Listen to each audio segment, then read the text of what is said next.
Welcome students. നമുക്ക് ഇന്നത്തെ economics ക്ലാസ്സിലേക്ക് നമുക്ക് കിടക്കാം. എക്കണോമിക്സ് അതായത് സാമ്പത്തിക ശാസ്ത്രത്തിലെ വളരെ പ്രധാനപ്പെട്ട ഒരു അധ്യായമാണ് തിയറി ഓഫ് ഡിമാൻഡ്. അതിന്റെ മലയാളത്തിൽ ചോദന നിയമം എന്ന് പറയും.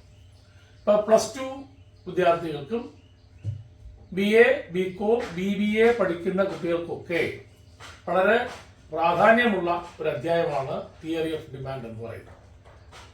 ഈ തിയറി ഓഫ് ഡിമാൻഡ് എന്ന് പറയുന്ന ഭാഗത്ത് അതുപോലെ പ്രാധാന്യമുള്ള പരീക്ഷകളിൽ, പബ്ലിക് എക്സാമിനേഷനുകളിൽ 2 മാർക്ക് മുതൽ essay റൈറ്റിംഗ്സ് 10ഉം 15ഉം മാർക്ക് വരെ ചോദിക്കുന്ന ഒരു ഭാഗമാണ് ഇന്ന് ഞാനിവിടെ നിങ്ങൾക്ക് വേണ്ടി ക്ലാസ് എടുക്കുന്നത്.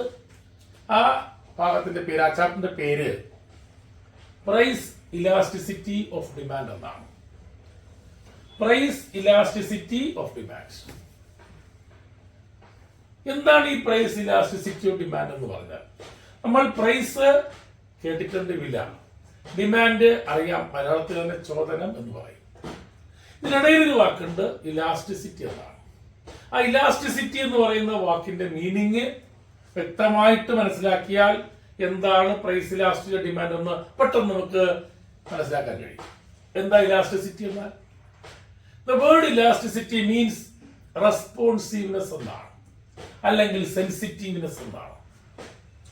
ചേഞ്ചിങ് എന്നർത്ഥം, മാറുന്നത് എന്നർത്ഥം, പ്രതികരിക്കുന്നത് എന്നർത്ഥം.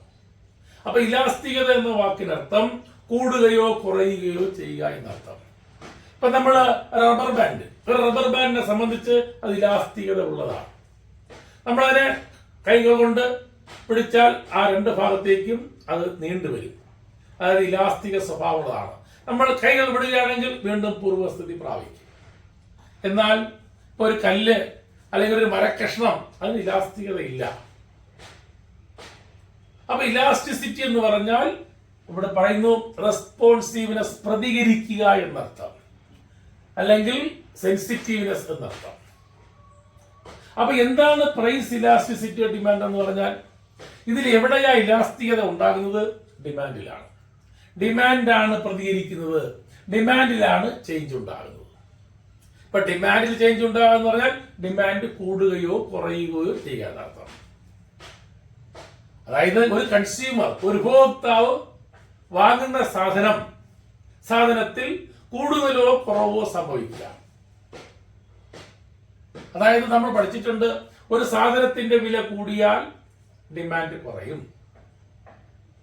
വില കുറഞ്ഞാൽ ഡിമാൻഡ് കൂടും.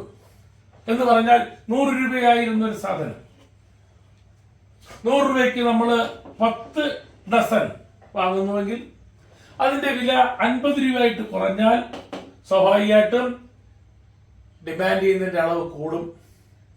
100 രൂപയായിരുന്നപ്പോൾ നമ്മൾ വാങ്ങിയ ക്വാണ്ടിറ്റി 10 ആണെങ്കിൽ 50 രൂപ ആകുമ്പോൾ ചിലപ്പോൾ അത് 14ഓ 15ഓ ആയിട്ട് മാറും. അതായത് വില കുറയുമ്പോൾ, when price falls quantity demand increases. അതേസമയം വില കൂടുന്നു, വില 150 ആയിട്ട് മാറിയാൽ വാങ്ങുന്നതിന്റെ അളവ് 6 ആയിട്ടോ 5 ആയിട്ടോ കുറയും. ഇത് കോമൺ ആണ്.